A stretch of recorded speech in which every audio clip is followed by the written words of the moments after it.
जिस तरह सदगुरु कौवे से हंस बनाते हैं, वही सामर्थ्य पूरे गुरु में होती है। गुरु भी जब कृपाल होता है तब वो भी कौवे से हंस बना देता है। कहता गुरु पर तन मन धन वारो, झाड़ी कपट व्यवहारा, तब गुरु होए कृपाल जीव पर, कागा से हंसा कटा। कहीं पूरे गुरु में भी वही सामर्थ्य होती है, तो कौवे से हंस बना। लेकिन हंस खाता क्या है?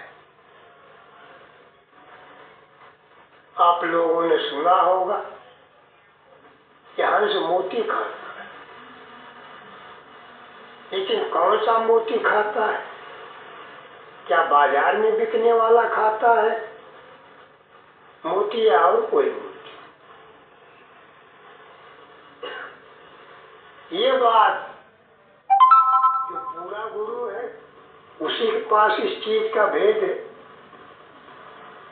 बाकी जो कौवे हैं वो क्या जाने मोती क्या चीज।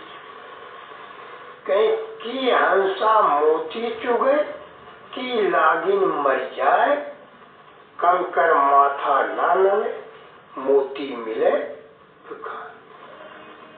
क्या हंसा या तो खाएगा तो मोती खाएगा, भूख हो मर जाएगा, लेकिन कोई चीज पर हाथ नहीं। किसी कहे मोती है बिन सीप का, जगर मगर उजियार, कहे कबीर जब पावहीं, जब भोजन मिले हमारा। हमारे सदगुरु कबीर साहब ने खोल के कहा को बाजार में बिकने वाला मोती नहीं,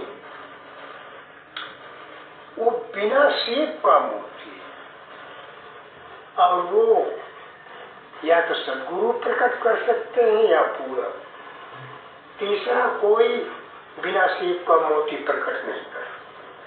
बातें जितना मर्जी कहे, काया सीप संसार में, पानी बूंद शरीर, और बिना सीप का मोतिया प्रकटे दास कबीर।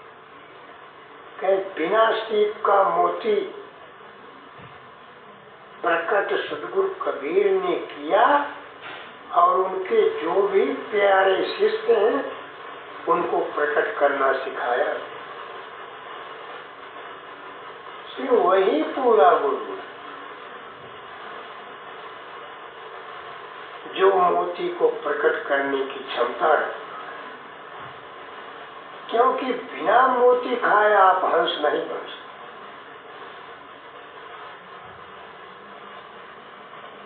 इसलिए उस मोती की तलाश बहुत जरूरी है जिससे आप हंस बने। क्योंकि बातों के पकवान से कोई हंस नहीं बनता। कई बातों के पकवान से पेट भरे नहीं कोई, सांपों की पंचायत में जीव लपालप हो। इस तरह देखिए, कहे मन बिना स्थिर हुए, मिले न आत्म ज्ञान, अब कहा न सुनन पेट नहीं भरता, बातों के पकवान। कहीं कोई आदमी बड़ा जोर से भूख लगी, अब तुम कभी हलवा की बात करो, कभी रबड़ी की करो, कभी खोआ की करो, कभी पनीर की करो, तरह तरह के पकवान की बात करो, मिठाई की करो, बर्फी की करो, और खाने को कुछ न। क्या भूखे आदमी भूख मिट जाएगी? कतई नहीं। उसी तरह कई बातों के पकवान से पेट नहीं भरे। मोती है कोई कि बातों को मोती से पेट नहीं भरता, ना ही आप हंस बने। मोती है,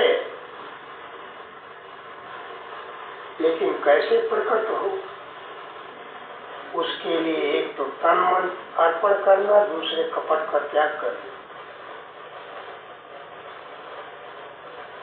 और गुरु की कृपा से वो प्रकट करना सीख जाएंगे और कौवे से हंस बन जाए। देखिए सदगुरु कबीर इस धरा पर अवतरित हुए।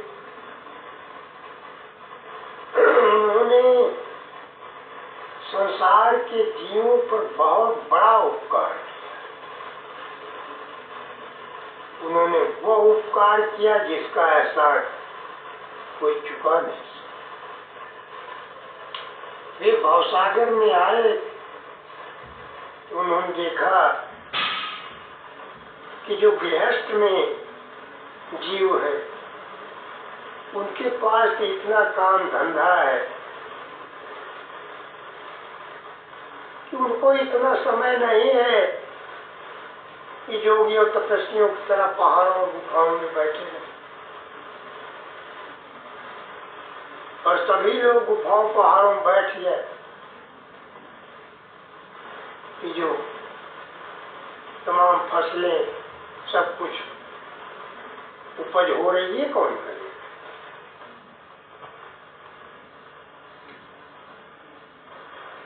गृहस्थ के सहारे ही बैरागी, सन्यासी, संत, मौलवी, तपस्वी सब उन्हीं के सहारे चल रहे। अभी संसार से सारी चीजें पैदा होना बंद हो जाए तो सारे बैराग तपस्या सब छूट जाए। इसलिए गृहस्थ का बड़ा महत्व है। इसलिए गृहस्थों के लिए उन्होंने ऐसा उपाय बताया है कि जगत में रहकर काम धंधा करते हुए भी वो भवसागर से पार हो सकता है। सदगुरु कबीर ने कहा, जाको जगत काम नहीं प्यारा, ताको नहीं उपदेश। उन्होंने कहा, जो हराम की कमाई खा के महात्मा कपड़े पहन के घूमना चाहता, मैं उसको उपदेश नहीं। है जो मेहनत की कमाई करके खुद भी खाता है और मजबूर असहाय की मदद भी करता है, उन्होंने कहा वो शिष्य मुझे प्रिय है। कबीर साहब ने कहा, कहें कबीर कुछ उद्यम कीजिए और आप खाए कुछ और को दिए। कहीं काम धंधा करिए और कुछ मजदूर असहाय की भी मदद करिए। कहीं वो शिष्य हमें प्रिय है। ये नहीं बेकार मंदिर, मस्जिद, गिरजाघर, गुरुद्वारे में बैठ के हराम की कमाई सिर्फ खा रहे और न भजन करना न कुछ करना, सिर्फ बकवास, सिर्फ भक्ति भेद किए। कबीर साहब ने कहा, गिरही होए या होए उदासी, पावे ना मिटे चौरासी। उन्होंने कहा, चाहे जंगल में रहे, चाहे पहाड़ों में रहो, चाहे गुफाओं में रहो, चाहे घर में रहो, चाहे मंदिर में रहो, कहीं जिसने उस नाम को जान लिया वो भवसागर से पार। वो भवसागर में नहीं आए। इसलिए कहीं मन न रंगायो, रंगाए जोगी कपड़ा। कहीं मन तो भक्ति के रंग में रंगा नहीं तो कपड़े खूब बढ़िया जोगी पहन लिए। कोई महंत बन गया, कोई आचार्य बन गया, कोई संत बन गया, कोई योगी बन गया, कोई बैरागी बन गया। और भेद का पता नहीं, कहीं जोगी जुगत जाना नहीं।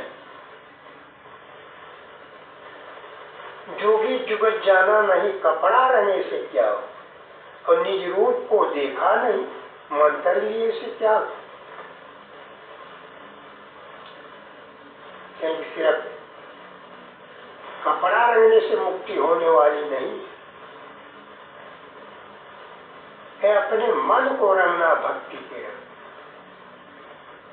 जब तक हमारा मन भक्ति के रंग में नहीं रंग जाएगा तब तक हमारा कल्याण होने वाला नहीं। इसलिए सद्गुरु कबीर के जो असल राज है वो पर्दे से ढक दिए, माया ने उनको ढक दिया।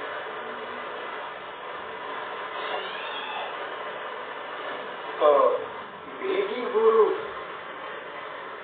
को ढके हुए पर्दे को हटा दे, पर्दा उठ जाता है तो सत्य नजर आ गया। लेकिन माया का पर्दा ऐसा प्रबल है कि उसको हटाना सबके बस की बात नहीं। बड़े बड़े ऋषि मुनि योगी सन्यासी वैरागी तपस्वी जरा सी देर में माया हजारों साल की तपस्या मिटती है, सब कुछ तहस नहस। माया इतनी प्रबल है कि बड़े बड़े योगी उसके सामने धराशायी, बड़े बड़े ऋषि मुनि उसके छल में। इसलिए कहें कि माया तू बड़ भागनी कौन तपस्या की और 3 लोग 14 गुण सब तेरे आते। कहें कि हे माया तूने कौन सी तपस्या किया, सारा संसार तेरे पीछे हो, सबका मन मोह लिया। इसलिए माया की चाल से बचने का प्रयास, ये नहीं कि खुद जानकर माया के दलदल में कूद जाए, माया के बीच में रहकर माया से किस तरह बचते। ये सद्गुरु या पूरे गुरु इस रहस्य को जानते हैं। इसलिए कबीर साहब ने कहा कि मोह वो सद्गुरु भावे जो भोग में योग लखा, कहीं करे कर्म और रहे अकर्मी, ऐसी युक्ति बता। कहीं सदा आनंद फंद से न्यारा, भोग में योग लखावे। कहें कि द्वार न रूठे पवन न रोके, न अनहद उलझावे, यह मन जहाँ जाए कहीं निर्भय, समता से ठहरा। तई धरती आकाश आधार में प्रेम मरैया छावे, और ज्ञान शिखर की मुक्ति शिला पर आसन अचल जमावे। भीतर बाहर एक ही दर से दूजा भाव मिटावे, कहे कबीर सुनो ऐसा हो घट विचालक लखा। कबीर साहब ने कहा ऐसा भेदी चाहिए जो कर्म को करे और मिटाए। कहीं कर्म को मिटाने की सामर्थ्य रखता, क्योंकि संसार में जो भी आया है कुछ न कुछ कर्म अवश्य है। कर्म करेगा तो उसको काटेगा कौन? को आपको ही काट। यदि आप काट नहीं पाए तो भुगतने के लिए तैयार, क्योंकि कर्म का विधान है, कर्म का दंड। आताल जाओ पाताल जाओ, चाहे जाओ ब्रह्मंड, अब कहे कबीर भुगतना पड़ेगा कर्म किए का। कहे चाहे तुम पाताल में चले जाओ, चाहे समुद्र की सतह में चले जाओ, चाहे गुफाओं में चले जाओ, चाहे ब्रह्मांड में चले जाओ, लेकिन जो आपने कर्म किया है यदि काट नहीं पाए तो आप आपको भुगतना ही पड़ेगा। इसलिए कर्म को काटने की कला जानना बहुत जरूरी है, क्योंकि जो गृहस्थ में भोग भी करे लेकिन उसको काटे कैसे, वो कौन सी युक्ति? इसलिए कहे कर्म फंद जब फंदिया जब तक पूजा ध्यान और जाहि सबद सो मुक्त हो सोन परा पहचान। कहे वो सब जो हमारे सारे बंधनों को काट देता है वो क्या है, किस तरह जानने में? इसी को जानने के लिए, बताने के लिए सद्गुरु कबीर बार बार उस धाम से, उस लोक से या सत्पुरुष का संदेश सुनाने आते। कहे हे हंसा तुम अमर लोक का बड़ा काल बस आई हो, तुमको बिसर गई सुध घर की महिमा अपन जनाई हो।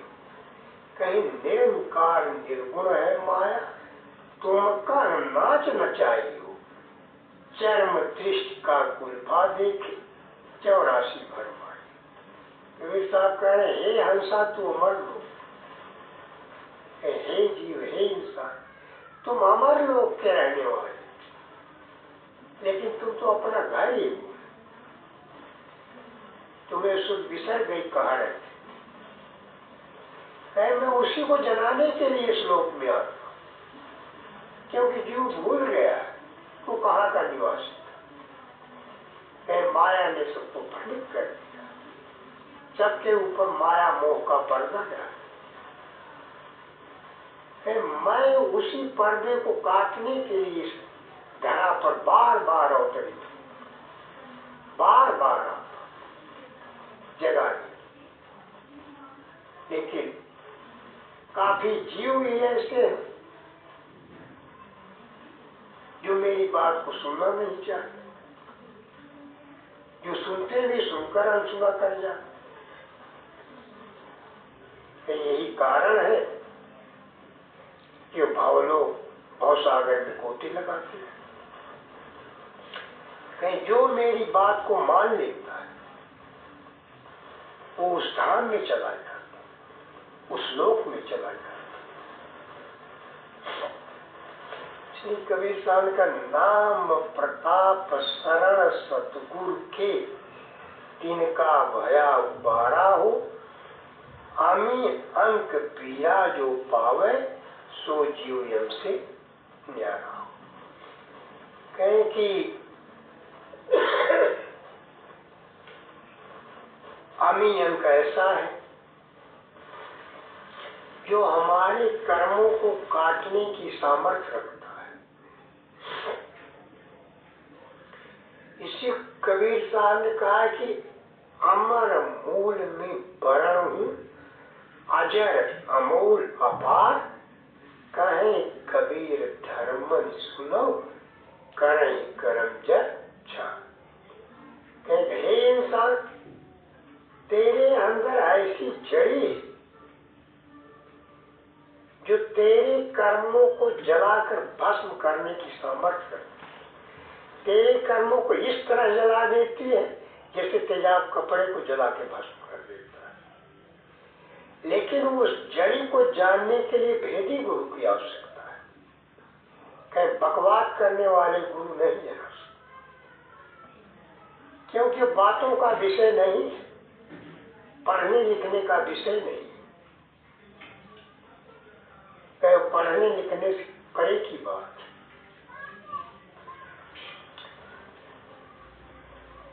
इसलिए कहें कि वेद पढ़ा भर भेद न जान, मन ने बहुत माना। बहुत लोग वेद पढ़कर पकड़ हो जाती, मुझे वेद याद हो गया, ये याद हो गया, अहंकार पैदा हो जाता है। इन वेद तो पढ़ लिया और भेद हाथ आया। कि वेद शास्त्र पुराण किताबें पढ़ते रहे, लेकिन अपने को लख नहीं सके, क्योंकि पढ़ने से निज रूप लखने में नहीं आता। निज रूप लखने के लिए भेद किया उसने। इसलिए कहीं पढ़ पढ़ के पत्थर हुए, लिख लिख हो गए ढोर, और जिस पढ़ाई से हरि मिले वो पढ़ाई हो। देखिए सतगुरु कबीर इस लोक में आए और हर जात और हर धर्म को एक जैसा समझा, एक समान समझा, सबको एक समान समझा। और उन्होंने पंडितों को भी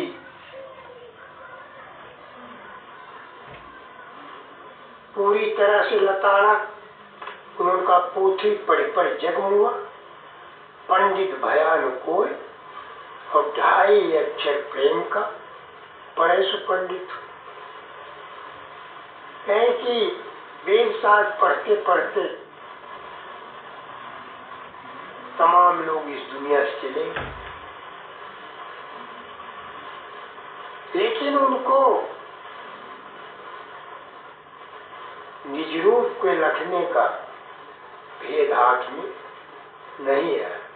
उनका पंडित केरी पोथियां जो तीतर का ज्ञान, और सगुन बताओ नहीं अपनो फल नहीं। पंडित दूसरे को सगुन बताते हैं, ऐसा करना वैसा करना, लेकिन उनका रास्ते में एक्सीडेंट हो जाए तो वो ये नहीं उनको पता कि एक्सीडेंट हो जाएगा। उनके आगे क्या घटने वाला है वो कुछ नहीं जान पाए। सिर्फ किताबें पढ़कर लोगों को गुमराह कर, उनका ब्राह्मण से गधा वाला, आन देव से कुत्ता, अब मुलना से मुर्गा बोला, शहर जगह में सुत्ता। कहे कि ब्राह्मण जो इधर उधर गठरा लेकर आता फिरता, कहे उससे अच्छा गधा बेचारा सारे दिन मेहनत की कमाई खाता है। और कहे मुलना से मुर्गा वाला, कहे मुल्ला मस्जिद में बांध देते हैं और उधर शाम कोई मुर्गा मारते हैं, कहीं बकरा मारते हैं, कहीं गाय मारते हैं। कहीं उससे अच्छा मुर्गा बेचारा जो सुबह उठ के सबको जगाता है। इसलिए सतगुरु कबीर ने सबको झटका मारा है। उन्होंने कहा कि वह हलाल हुए झटका मारे हाथ दो घर ला। मुसलमान हलाल करते हैं, हिंदू झटका मार। कहे दोनों गलत काम कर। उनका दिन में रोजा रात है गाय, या हलाल हुए बंदगी, कैसे खुशी खुदा। कहे दिन में तो रोजा रहते हैं और रात में गाय और बकरी मार खाते। कहे मालिक कैसे खुश हो जाए जब तुम वध कर रहे हो, हत्या कर रहे हो, तो कैसे खुश हो जाए। इसलिए उन्होंने बहुत समझाया है। कंकड़ पत्थर जोड़ की मस्जिद लिया बनाए, और तापर मुल्ला बांट दे भैया भया खुदा। 600 वर्ष पहले उन्होंने कहा, लेकिन आज तक किसी में कोई परिवर्तन नहीं। जैसे पहले बांट देते थे वैसे ही आज भी देते। और मंदिर में भी जैसे पहले घंटे संग बजाते थे वैसे आज भी बजाते। इसलिए उन्होंने कहा कि मंदिर में भी जाते देखे, घंटा भी बजाते देखे, और अनाज की धुन को सुनने वाला कोई। के मंदिर में बहुत लोगों को देखा घंटा बजाते, लेकिन परमात्मा का इशारा तेरे तरह अंदर भी तरह तरह के बाजे बजते और तू बाहर के बाजे पीटने में लगा, अपने अंदर के बाजे को सुना। कहीं कुदरती मस्जिद की मेहराब में सुन गौर से, धुर से आ रही सदा तेरे कहीं वहां से परमात्मा की आवाज आ रही तुझे बुलाने, लेकिन तू बहरा हो गया, तू मालिक की आवाज को सुन नहीं रहा।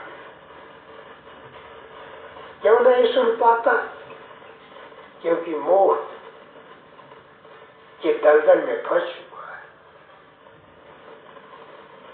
कामनी के दलदल में इस तरह फंस गया है कि तेरी आंखें बंद हो चुकी। जब आंखें ही बंद है तो मालिक कहाँ दिखाई दे? रब दे बिना कख नहीं, पर देखन वाली कख, देखने वाली आंख गुरु की कृपा से खुलती। इसलिए गुरु की शरण में जाकर वो आंख जो रूहानी चीजों को देख सकती है, जिसने की कृपा से हमारे अंदर सब कुछ दिखाई देता है, वो आंख खुलनी जरूरी है। जब तक नहीं खुलेगी तब तक ना आप खुद को देख पाएंगे न खुदा। इसलिए अपने और सत्पुरुष को रखने के लिए मनुष्य जीवन मिला। इसलिए जीवन मनुष्य का सार्थक वही है जिसने अपने को और सबके मालिक, और वही इस संसार में धन्य है, उसका जीवन सार्थक है। बोलिए सद्गुरु कबीर साहब।